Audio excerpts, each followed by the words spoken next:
Welcome to the first ever Escapists Anonymous Annual Awards. I'm Dan. And I'm Sam. Reading fantasy books teaches us that heroes can ascend and fall from grace. Great civilizations can be toppled by unforeseen events, and that time is punctuated by an untold number of world-changing moments. But ultimately, in this world, all of human existence has been leading to this moment. So, dear listener, don your best evening gowns and tuxedos. Take your seat between George R.R. Martin and Joe Abercrombie and settle in as we arbitrarily compare the 5.5 books that we've covered on the podcast this year. Welcome to the Escapists Anonymous Awards.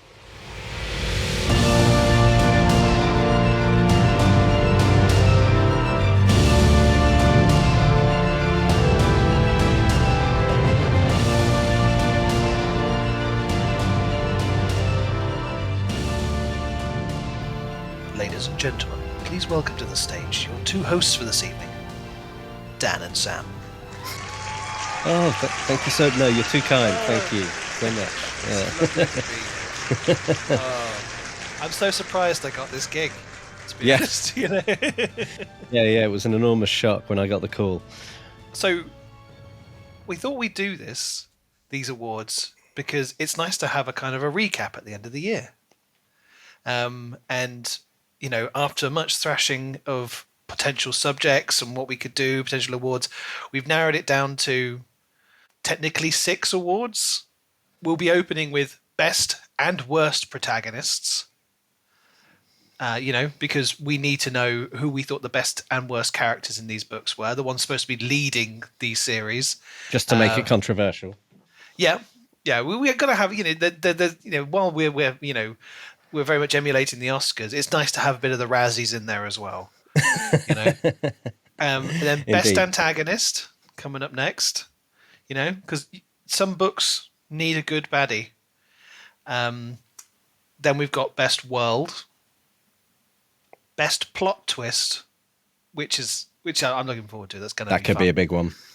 And then the one that we were making everyone sit through, like the Oscars, like the 4 or 5 hours of ceremony for ultimately best book of the year out of the 5.5 that we've read. I mean, it was hard to get to a short list of 5. Well, for me, I felt it kind of presented itself. What we're going to do is sort of bring forward our choices, and we have not discussed this beforehand, so it could be that there's relatively quick consensus, or it could be that we have a bit of a Barney back and forth and get to either a compromise or an agree to disagree shared award kind of disappointing outcome, probably for anybody listening. But I guess the one thing we should say is we're probably going to have some serious spoilers in this episode for 5 whole books. So if you are planning to read certain books that we've covered and haven't read them yet, just be aware of that. So shall we jump into our very first award for best protagonist? I had quite a long list, and it took me a while to get down to a short list. And I think I've ultimately settled on looking at a couple of pairs of protagonists from a couple of different books with one ultimate winner that I want to put forwards. Okay. How have you what kind of range of characters are you looking at here? I probably did a similar thing where, because we've only really covered 5.5 books, I sort of laid out almost all of the protagonists and then just kind of went on gut feel. I think I did a little bit of a, what are we really looking for from a main protagonist? I think that having some kind of framework for, what makes a good protagonist was sort of helpful. So are they a total badass? Do they have intellectual skills? Are they likable, believable? Do we want them to win? Do we believe the decisions that they made? That was a big one for me. I think regardless of how flawed they were as a character, I wanted to believe that they were a fully realized character. When they make those decisions, they don't seem arbitrary, just things that have been wedged in to get the plot moving or to create drama. These are, you feel like, oh, if this was a real person, yes, I believe that they would make that. I want to be on their side. I don't always necessarily agree with some of the stuff they're doing, but as long as I believe it and I'm along for that ride, because I'm saying, right, let's see where you take me. Yeah. So how many have you got on your shortlist? So the ones I want to present are, as the potentials, is from Godkiller and Sunbringer, Kissen and Elo. Okay. And then from the book that wouldn't burn, Levira and Eva. Okay. Those are kind of the ones that I'm down to, and I've kind of made a decision. But who are you? Who are you? Who are your potential contenders? I've got a short list of 3. Yep. All female main characters. So I have, and I'm presenting in no particular order. I have Levira from the book that wouldn't burn. I have Araya from The Serpent and the Wings of Night, and I have Kissen from Godkiller and Sunbringer. Okay. And I think I have a favourite, but I am quite torn about it. So maybe your argument might persuade me, because obviously we've got 2 crossover names here in terms of what you've presented and what I've presented. So I mean, let's talk about it was the first book we read, so let's touch on that. So you've chosen Kissen, and I've got Kissen and Elo, and I think with Kissen, I felt like, from the opening prologue, you really understood what drives her. She's ultimately got this heart of gold, but one of your main things was she's a badass. You think she's so incredibly competent. You know what her limits are, and she seems very human as a result. Like, she isn't inspired intellectually, so like all the stuff when Inara's all the stuff that she's currently doing in the library in Sunbringer, like Kissen, it's lucky she's not there. She wouldn't have any interest in any of that, and that because that's the kind of character she is. She ultimately pushes herself into these extreme circumstances because she does what's right, and she knows absolutely what her strengths are and how she can influence the world around her most effectively. And she doesn't try to get into things that are beyond her. She and she just feels to have, like, she's specialized. She's I think in Godkiller, following her being a bit of a loner and learning how to connect with these 2 people from very different backgrounds is a really good element of character progression. What do you think? Yeah, I mean, I've probably not factored in as much of Sunbringer to my thinking. I've sort of gone more based on Godkiller and how she took full responsibility for ensuring the safety of other people, which is why if I was making a case between her and Elo, I would sort of put her slightly above, because Elo kind of got the wool pulled over his eyes and ended up having to be rescued basically by Kissen. It's true. And so, she throws herself off the cliff with Heseth. First major spoiler for anybody that hasn't read this yet. And so she really takes responsibility and does what she believes is right for the greater good. And like you were saying, like it's this kind of pure principle that she's got that she's starting to question as we go into Sunbringer, and I like that. I like that she started off as this sort of quite seemingly cold, very much about the killing gods, and as she's met Inara and Elo, she's sort of softened. She's got this deep sense of affection for Inara, and obviously sees this parallel experience that she had as a young orphan, and all of that stuff. I just think she's got a lot of dimensions to her that I think we've come to understand, but also none of them are things that I'm like, oh God, really? Would she actually do that? I agree. Yeah. Whereas you feel like Elo, I mean, this is why I put Elo on my list as well, because he's such an interesting take on that, that knight being given a grand quest by the king. It's such a classic kind of trope, but it's done in such an interesting way because he's already traumatized, and the only thing that kind of undermined it a little bit for me was that he was learning that life was worth living, and it was for Kiss and Inara. And I feel like that's why he shouldn't have kept on trying to sacrifice himself at the end. When he realized this was all a bit sus, that's when he should have walked away. It shouldn't have required Aaron to turn up and go, ha ha ha, my grand plan is working just as I wanted. And then he was like, oh no, I've now had this realization that this was all crook. And then, it's just, I feel like that was the one thing that kind of meant that I favored Kissen more in this decision. But the next one you had, it's not on my list, is Araya.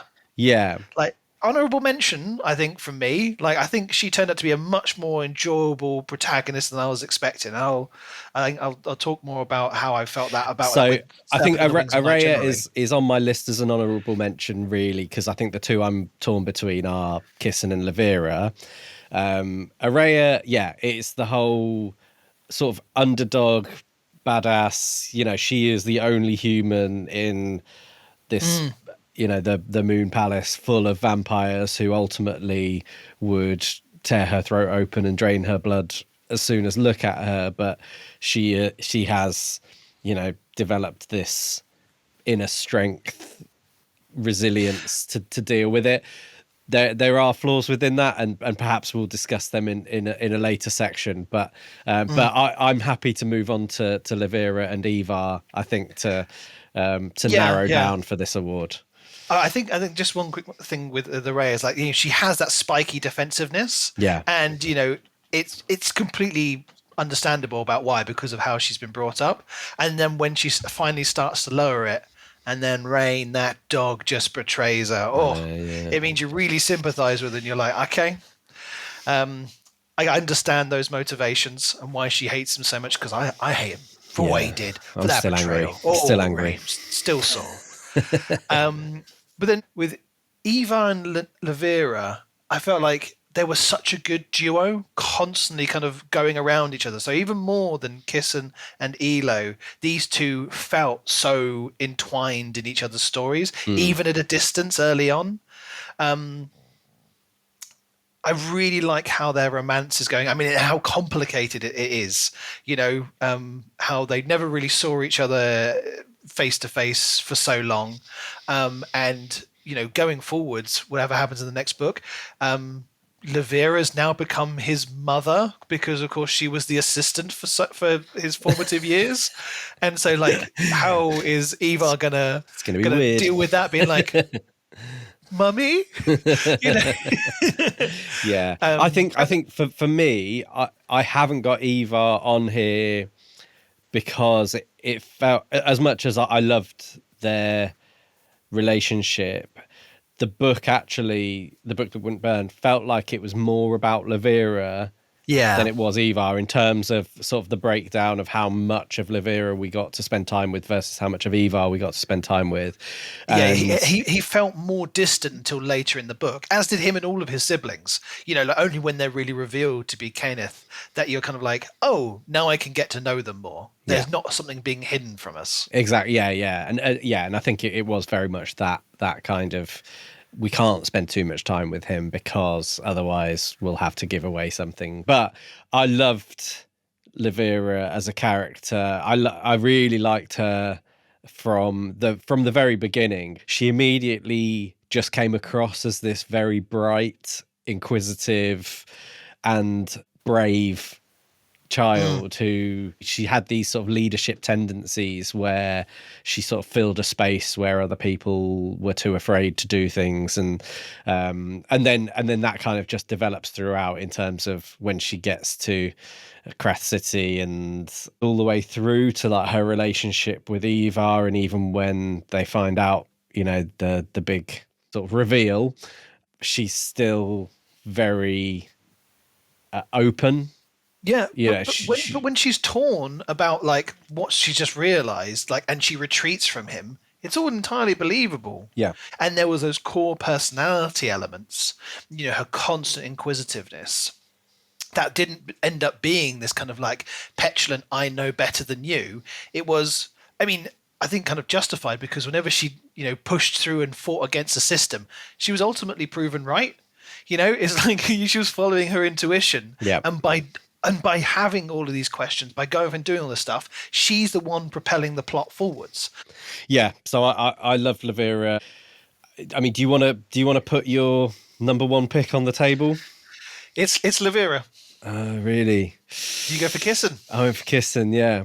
And I'll tell you why I eventually got to that choice, Okay. because there's this element of the book that wouldn't burn where, because it's a whole sort of time loop thing, where part of me feels like Lavera doesn't have as much influence on the story as Kissen does, because actually it's the time loop that's going to happen anyway, and Okay. Yeah. Kissen is in control of, the whole thing about her is about being in control of her own destiny. And to be fair, I would happily give the award to Lavera as well, but that was why I landed on Kissen in the end.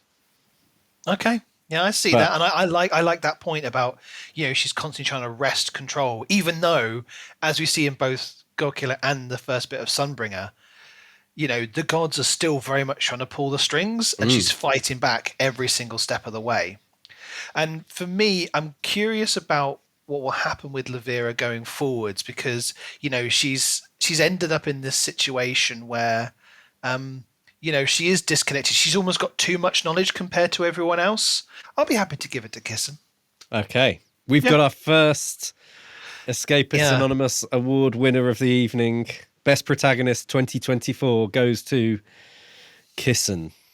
Congratulations, Kissen. And Hannah Kaner, who created the And character, yes, congratulations to Hannah Kaner, yeah. So, on to the flip side of this, which is our next award for Worst Protagonist. I have a short list of one. Okay, do you want to put your one on the table? I'm pretty sure they'll be on my list as well. It's Law. Okay, yeah. Yeah, it's Law. She's an idiot. Okay, yeah, so I have a short list of two for this, and Law is certainly on that list. And here's my my left field alternative suggestion, who was also on my best protagonist list, which is Araya. Oh, right. Okay, go on.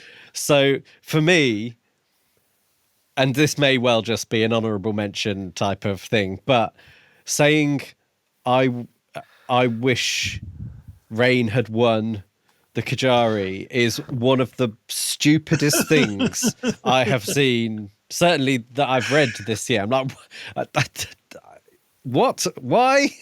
Yeah, Why would you phrase it like that? You have literally just, you could have still been in control of the situation. You've just handed over full control of, whatever happens everything next to somebody else. You Nick Zara to interpret what that means. Because even though you kind of see where that was heading, Nick Zara could have taken that in so many directions because the wish was so vague. And that is one of those frustrating things. And in this world where so much literature and movies and stuff is postmodern, let the protagonist have some awareness of what might be a complication when they say something like that. Yeah. And it was infuriating. Yeah. Absolutely. I mean, there are other little things, like, I don't want to blame her for being gaslit by her own father, but there is a kind of certain point where it's like he's literally committing genocide, and you're She's like, oh, he's still a nice guy. oh, but it's tough, it's tough to make decisions. It's like, sometimes there is just right and wrong, and yeah, I mean, there's a thing that's going too far. I mean, but ultimately, maybe he should have killed them all, because look what happened to him, because he didn't kill enough of them. Am I right?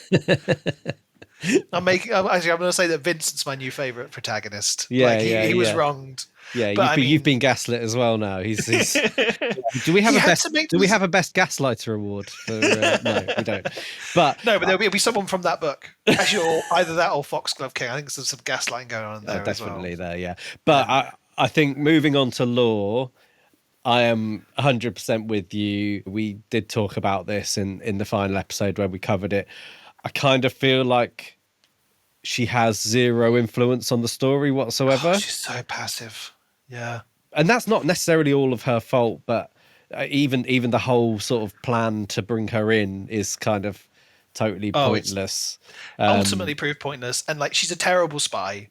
So, like, like the reason why Yeah. they bring her in doesn't make any sense. She wanders around the entire time not knowing what's going on, being force-fed kind of like clues. They'd be like, take this bit of paper, take it. Or let me lead you down to some catacombs and show you some stuff. And she's like, oh, what does it all mean? I don't even know. Sort of baffling. Like, what are we doing here? Yeah. All could have happened without her. Yeah, I don't think this is a particularly long conversation on this one, to be honest. No, and like even the way she uses her magic in the end and stuff seems really weak. I think it's partly as well because like the power that she supposedly has is so poorly explained. Like I finished that novel not really understand the mechanics of how the death magic worked. Yeah. And and when she's just going like, oh, I will drain it from you and use him to combine it with this. It's like, you're not really having any kind of amazing revelation. You're not having some kind of like elevation point. It just doesn't feel earned. You've stumbled into this. Everyone started stabbing each other. And then you've just got caught in the crossfire. And it was just fortunate that you've got some kind of God-given power that you don't know how to use. You've not really tried to learn how to use it. Yeah. You've not been sitting there training week on week. You've just like had a couple of weird attempts at unlocking some weird doors. You absolutely messed up raising the dead, thousands of them, which was seemingly part of their plan that she would go down. Like, when they're trying to do the investigation and the docs, and it's just she stumbles across information by accident because she's cocked up the plan that she had.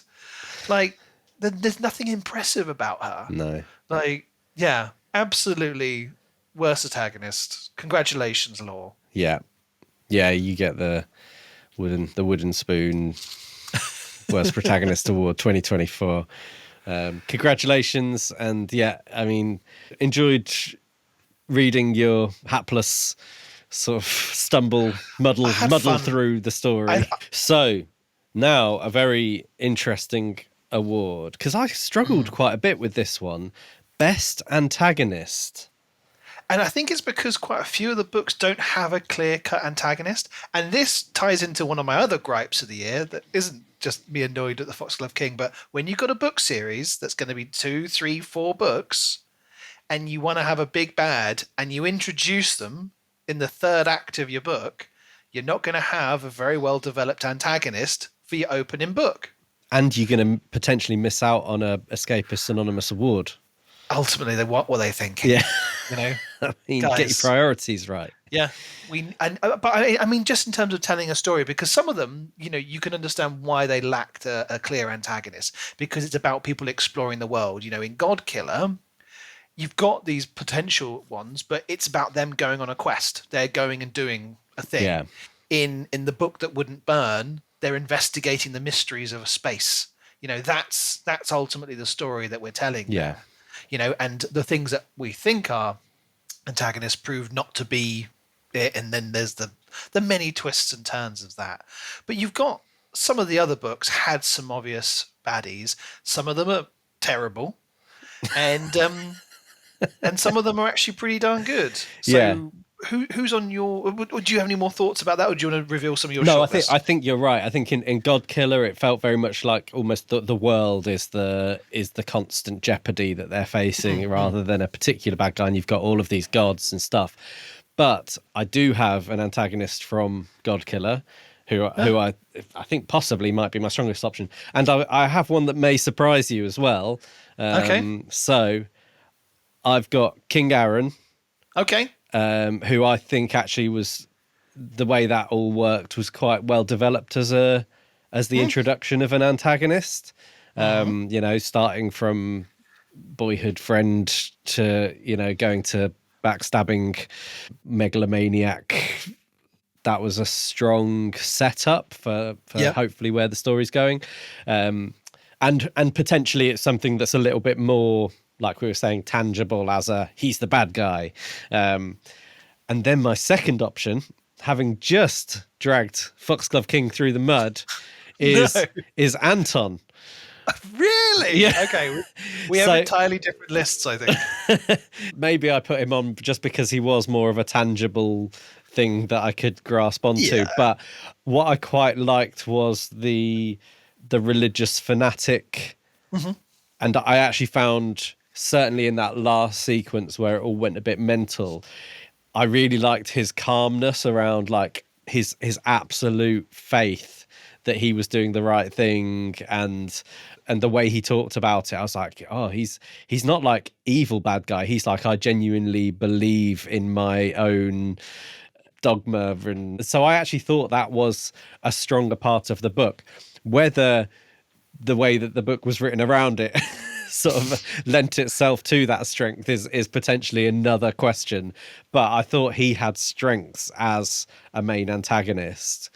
Yeah. Okay. Let me give you. I want to deal with some of the points you've raised. First of all, I want to deal with Anton. Yeah.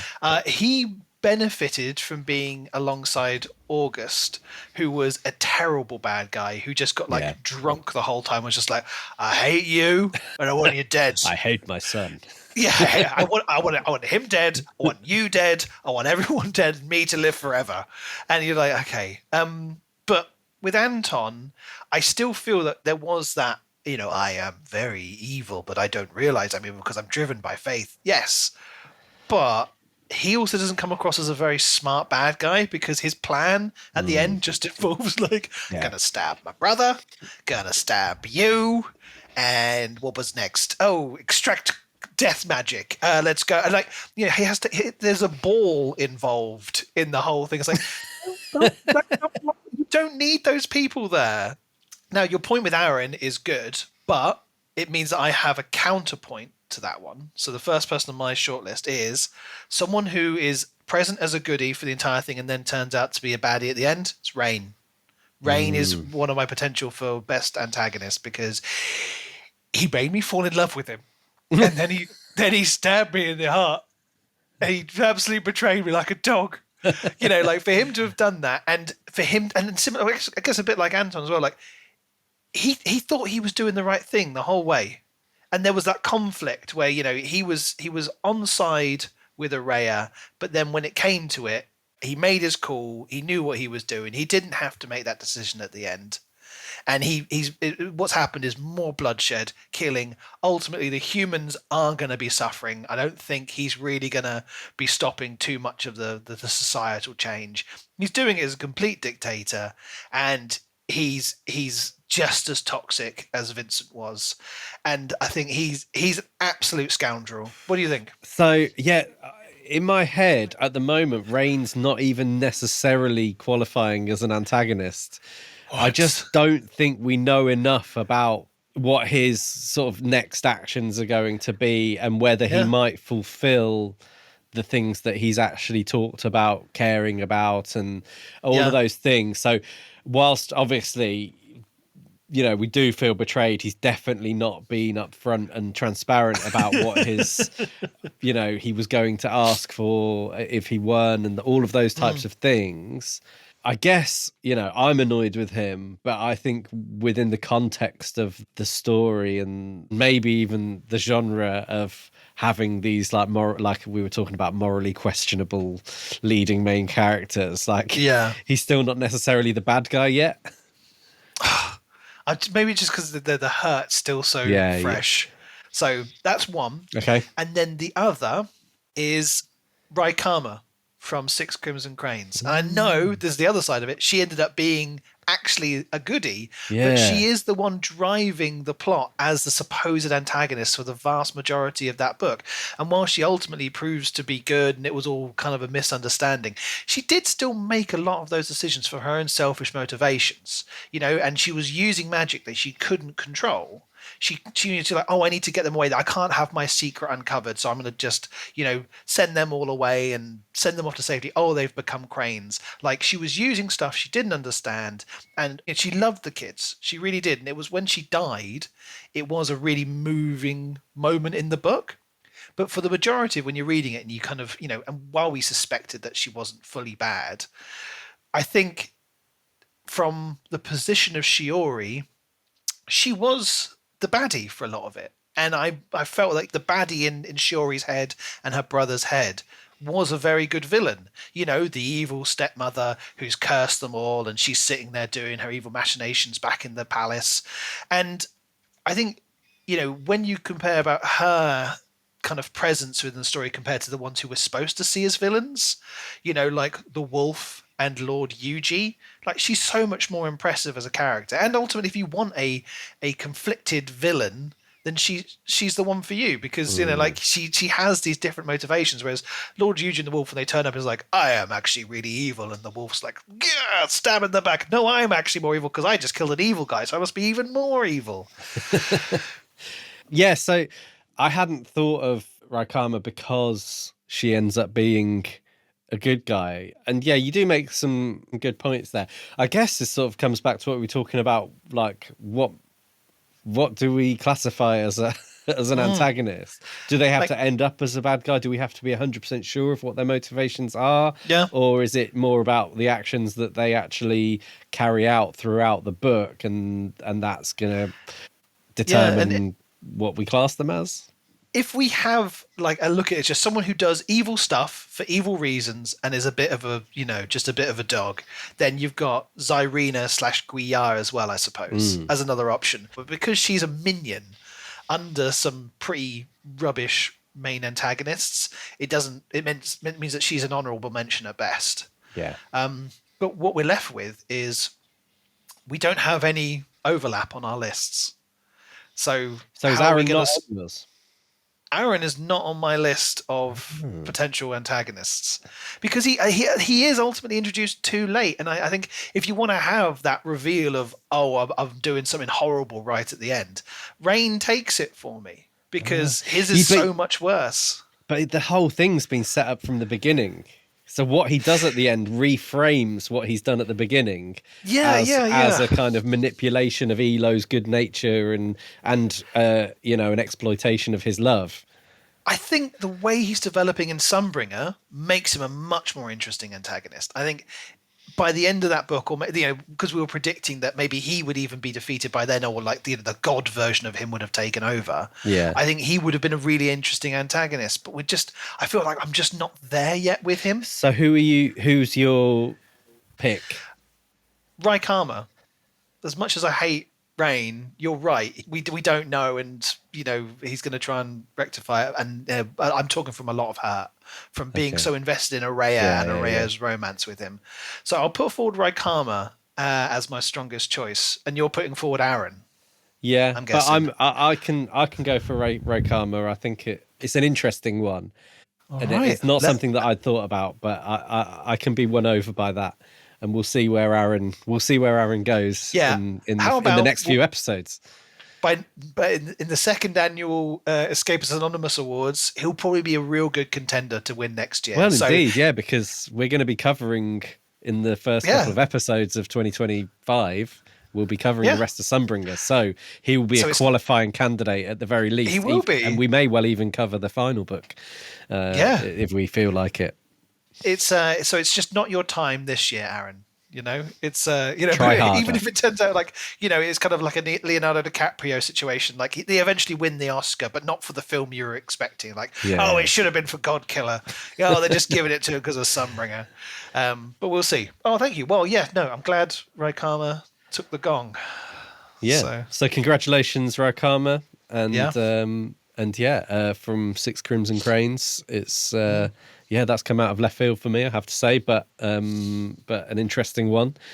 yeah. So I feel like this next one is a really interesting conversation. So favorite world or best world, I guess depends on favorite world versus best world might be two different conversations. Yeah, very much. And like, you know, the way we've talked about this in previous episodes is when we get to the end of a book, we talk about if we'd like to live in the world. Are we using that as the main defining characteristic of how we decide this? That's kind of been one of my driving factors, but the two on my shortlist, one of them is like not one I would really want to live in, but it Yeah. still made the shortlist because it's just such an interesting world. I'm not sure I'd want to live in any of the ones on my list, to be honest. But I Yeah, okay. loved the experience of kind of how they were built, and to be honest, I've got three on my list, and I guess I'm going to have to try and come to a decision between them because I like them all for different reasons. Yeah. Okay, what three have Yes. you got? So my three, and again, no particular order at this stage, are The Serpent and the Wings of Night. Okay, so that is Obertrice Sauvetage. Yeah, so I just see this as this sort of really classic vampire. Like it just feels dark all the time. Like I'd never really imagine it in the daytime, and obviously we don't get a huge amount of daytime Yeah, and interaction. and I feel like even when it is daytime, like the sun is low, it's behind clouds, or like it's bloodied from Yeah, like just being at a funny angle on the horizon, yeah. or like because the city of Sauvenage, it's it feels kind of like Victorian industrial, so Yeah, there's like chimneys and smog, like trying to obscure it as cobbled much as cobbled possible. streets, and Yeah. beaten down humans living in fear, and Oh, sort of winding narrow lanes, and then Vincent's sort of and that, palace. And and when you get the details of like even the beautiful area of the city, when Araya sees it up close, she's like, oh, it's also all crumbling, and she's getting that new perspective on the city and how the city represents so much of the society, which is always like a bit of an obvious thing, but like I think it was done really well.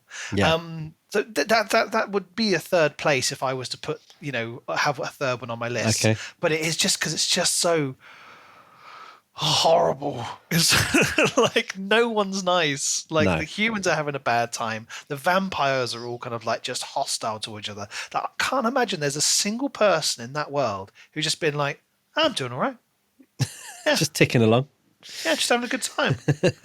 Yeah. So So I guess I liked the world building there rather than it being a place that I would like to spend a huge amount of time. So my next one is Godkiller, yeah. and just So the whole building of like the way these gods work and the way they interact with humans. You've got this, would you call it sort of medieval type? yeah, it's like there's that proper high fantasy kind Yeah. of like you kind of get different vibes. You kind of it's like late medieval kind of Europe, and then you've also got like the Renaissance elements. Like Yeah, Lesquia yeah, Lesquia with the feels like an Italian libraries and Renaissance city, with the dye makers and all that archives. kind of stuff. Yeah, yeah. Yeah, And so yeah, really like that world, and yeah, I think that's just been really well built. And Blenraiden especially, I thought that's that whole kind of sequence and scene where they get to Blenraiden and they kind of work their way through this almost abandoned city, but obviously not abandoned city, yeah. because you've got the Kingsguard and these pilgrimages that travel there in this weird kind of ecosystem of Yeah, eyes I being think it would have turned. been And so easy to have made Blenraiden into just a dead city, yeah, but just adding in all those details,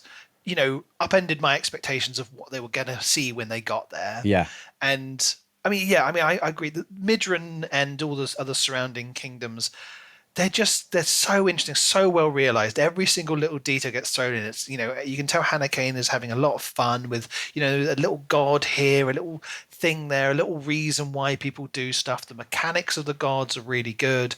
I feel like when you're walking through those cities, they are genuinely beautiful. yeah, Whereas like Sauvernage is going to be impressive and have a certain grandeur to it. Like I could be walking through Lesquia and just be like, wow, what wonderful, colourful, vibrant city. I'm so glad I'm here. You yeah. know? And it's just stuff like that place they visit that's basically like on the waterfall where they go to that pub and Elo sings. Yeah. Gefferton. Gefferton, that's it. Yeah, and Yeah. like I just thought all of that's been really, really enjoyable. And obviously we're currently sort of midway through Sunbringer, which brings it more easily to mind. But the final one on my list is Godkiller on your list as well. Godkiller is one of my two. Okay, and The Book That Wouldn't Burn is the other one, which bleak, really, really well done, sort of dusty bleakness, and then the city, Crath City, and then in particular just the library and the way that the library is described, I think is amazing. And then obviously you've got the exchange and all of that interesting, intricate Yeah. kind of the visual way that it works, but then the realization that actually that visual element is just from the person you are seeing it through's perspective, rather than an actual, real, tangible thing that they're Yeah. experiencing.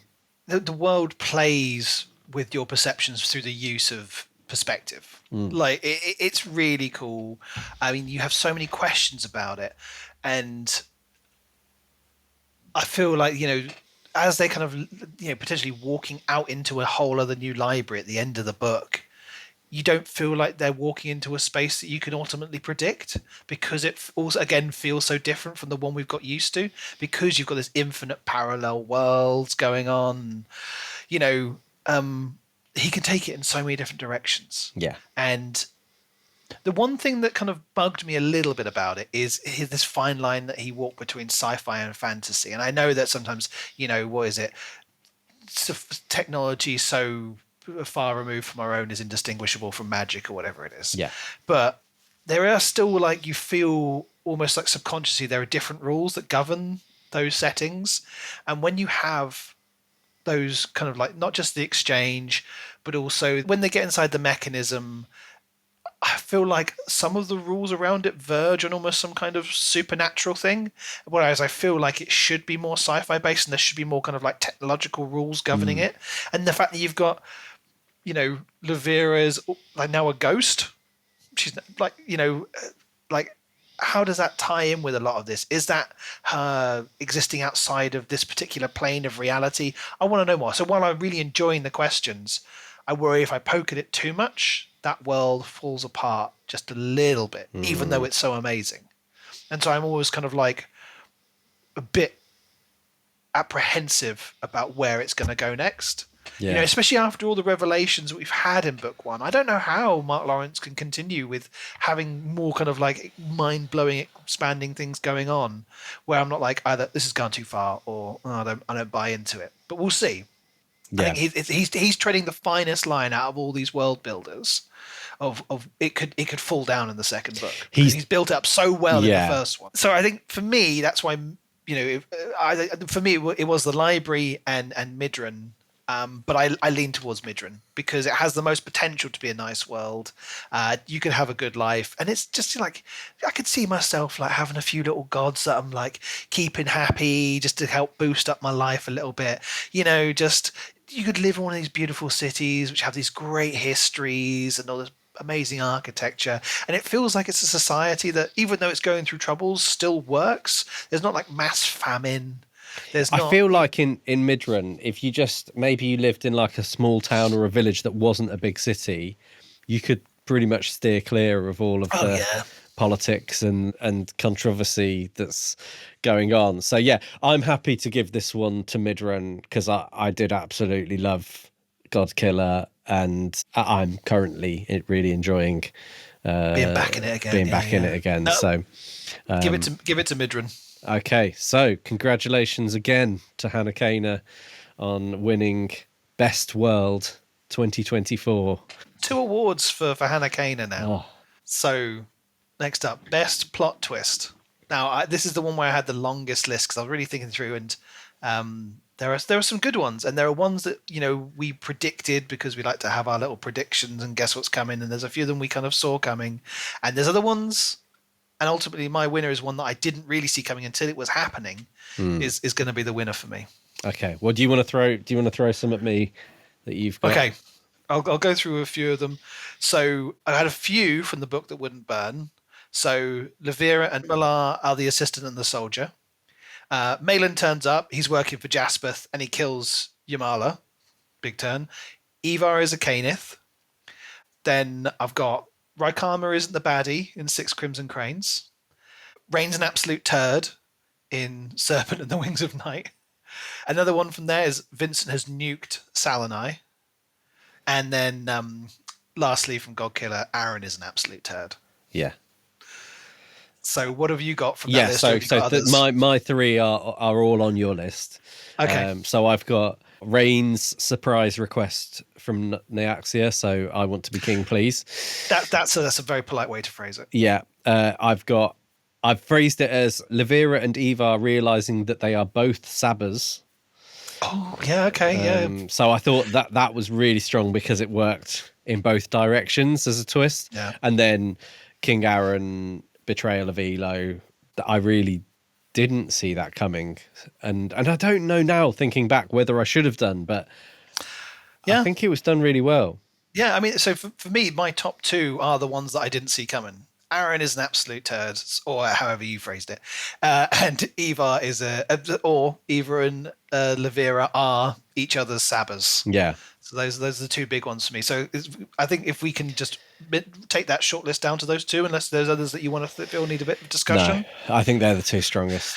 For me, Levira and Eva realizing that they're both Sabbers was probably my top Yeah, plot twist. I just thought it was so good, and it was only very, very close to it that there were things that you were like, hold on a second. I completely agree. It was really good. It changed your whole perspective on all the book you'd read so far.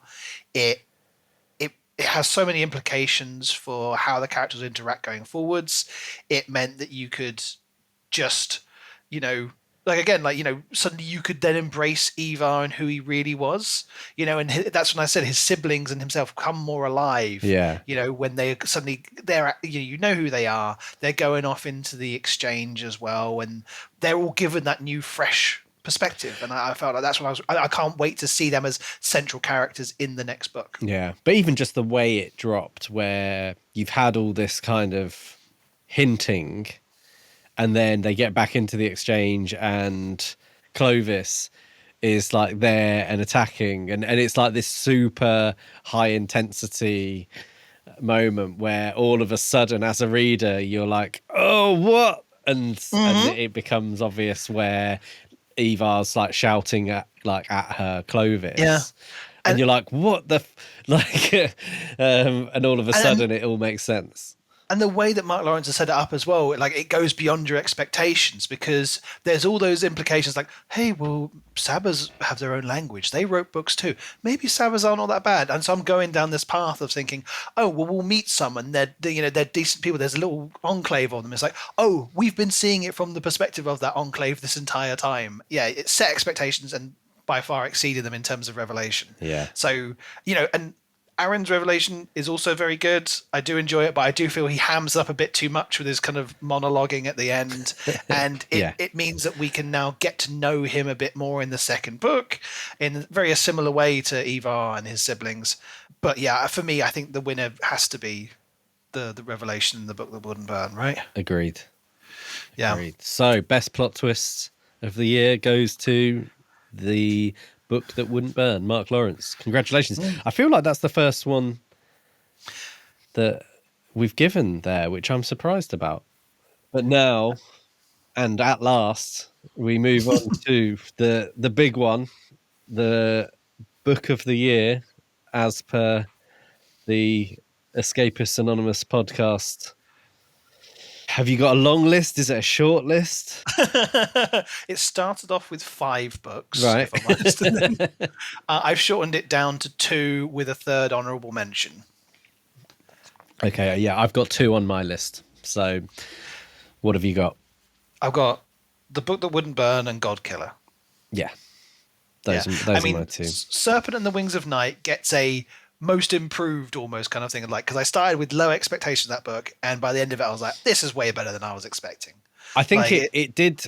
So obviously we'd done the Foxglove King as a sort of exploration into what we thought was going to be romantasy, but the romance side of things kind of never really went anywhere. So I think we were left scratching our heads after that, and I think The Serpent and the Wings of Night has possibly rescued that genre a little bit in our eyes. Oh yeah, definitely.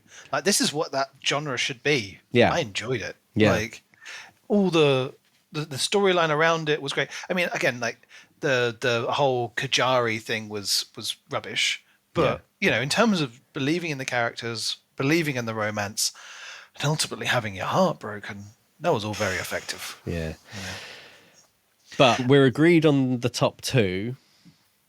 And we've talked a significant amount about the success of their world building, how good their protagonists are, the plot twists. Both of them had contenders for top plot twists, so it shouldn't come as much of a surprise.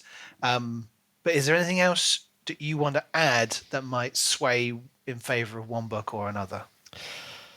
this feels very much based on what type of book you prefer. Like, do you like a sort of all action fights and swords and that type of thing, or are you more into a bit of a slow burn? I feel like the book that wouldn't burn is more based on the world, and Godkiller has the great world stuff, but it's maybe more based on the characters' interactions. I don't know whether that's really unfair, because I think Eva and Levira's interactions are a key part of it. But actually, when you go back through it, their interactions are quite sort of few and far between. So it is very much more based on this like massive library and starting to understand the time and dimensional travel stuff. And because them as the two central protagonists in that book, they're operating as individuals who are constantly being drawn together despite being apart so much. And it means everyone else in that world fades a bit into the background. It's only in the later stages when you get more stuff with Ute gets drawn in because their investigation leads them down that path. And I feel like all the peripheral characters come in quite late as they kind of tie everything up as the city starts to burn. And those two can spend more time together. So I agree. But I love their investigations. I love every page, even though it was a bit of a slow burner compared to Godkiller. I was really enjoying every single part of it. Yeah. But I think I would lean more towards Godkiller, because you're right. As Essential 3/4, if you include Skedi, I love them as a gang. I really want to see what their adventures go. I think they've got a good dynamic. So I was leaning more the other way. Really? Yeah, okay. and I think it's largely, and you've touched on a couple of points. One, and this goes back to what I was saying. That so much of this is just subjective and like what you really like. But I loved that crossover a little bit into the sci-fi. Like, is this technology based? Is this some form of magic? Like, there's a little bit of ambiguity around that. Some of those kind of revelations throughout, I thought there was kind of more of those moments. Levira and Millar becoming the soldier and the assistant, and discovering that you and Yamala were the two little children, and then the different generations of assistants. You've got the dog and the bird, yeah, but then you've also got the assistant white things, and you've got some implication that some of them had wings at some point, like as people have tried to iterate upon the same existing technology. Just that kind of vast span of time is just overwhelming. Yeah. The fact that the Caniths were dominant in the city, and then the humans are, and like all of the changes of hands, and the burning of the library and the rebuilding, and the crossing over of the different parallel universes. But then the Scare. Who were they? What are these creatures? And are the Canith also part of, if we're humans and this is our world, are the Canith from a different dimension? And what's Jaspeth and what's his face, the gods? There's a lot going on there, and it's so detailed. God, do I want to have you won me over? Am I going to say that? Because I like Kissen, Elo, Inara. I love them. I love all of their stories. I love all, as I mentioned, I love the motivations and the damage they've experienced, and I'm so invested with their characters and where they're going, and how they're ultimately going to use their friendship and love of each other to improve themselves, and that's going to win out, and there's going to be some kind of sacrifice that's going to break my heart, but I still feel like there's a potential for a happy ending somewhere in there. I worry with Mark Lawrence is there's with Eva and Levira, they're star-crossed lovers. I don't feel like a happy ending is guaranteed. Do I enjoy that more? The fact that it feels a bit more unknowable, and that the ultimate message is that they could never be together anyway. Yeah. Will I leave feeling satisfied about that? But I guess we've got to base it on the books that we've read and the potential rather than just predicting where it's going to go.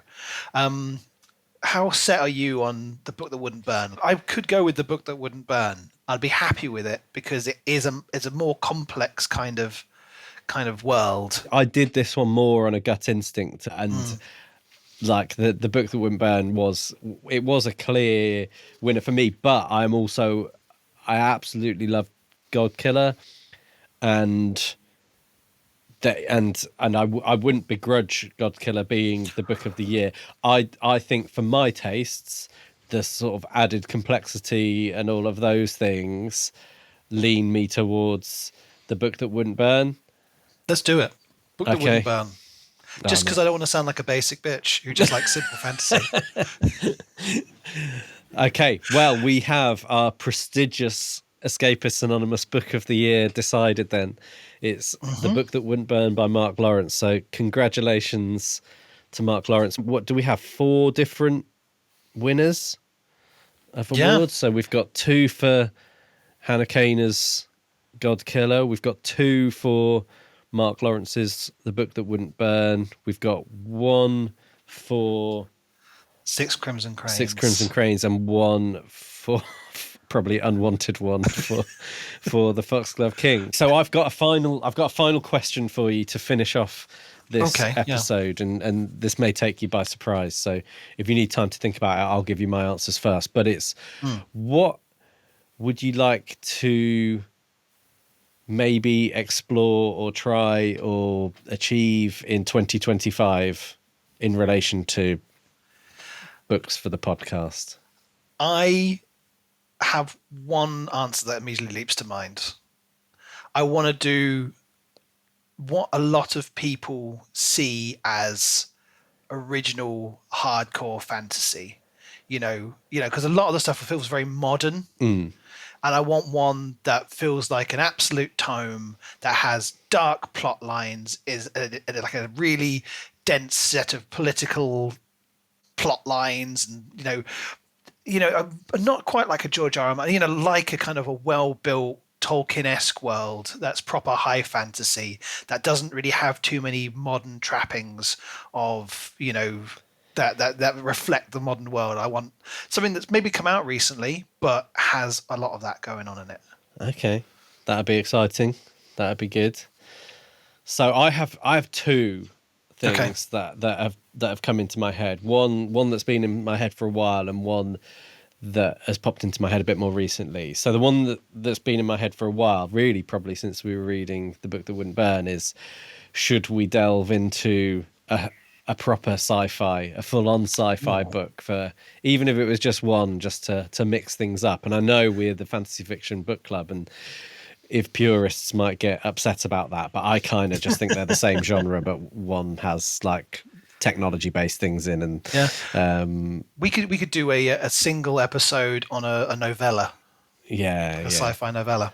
And the other one is I'd really like to cover, whether it's one or more, I guess we'll see how one goes first before committing, but maybe a independent or self-published author in the genre.